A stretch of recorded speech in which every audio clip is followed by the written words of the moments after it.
বন্ধুরা, অন্যদিনের মতো আজকেও সকাল হয়ে গেল। বিছানা থেকে তাড়াতাড়ি উঠে পড়লাম।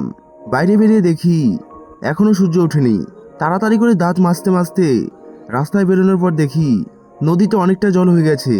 কারণ কয়েকদিন প্রচুর পরিমাণে বৃষ্টি হয়েছে। ও বন্ধুরা, তোমাদের আগে আমার ব্যাপারে পরিচয় দিয়ে দিই। আমার নাম হচ্ছে জয়।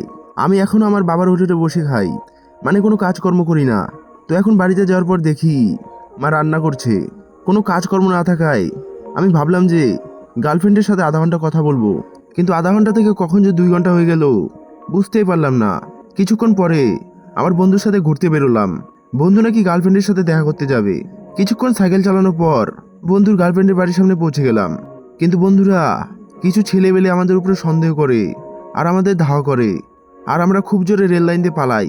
সে কি ভয়ানক দৃশ্য ছিল বন্ধুরা, আর এমন করব না। তারপর রেল লাইনে আমাদের আরেকটা বন্ধুকে ডাকি।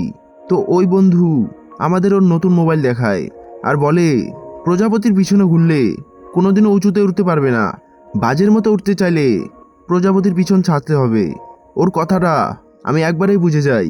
তো বন্ধুরা, ভিডিওটা ভালো লাগলে অবশ্যই লাইক করে দেবে আর চ্যানেলটাকে সাবস্ক্রাইব করে দেবে। ধন্যবাদ।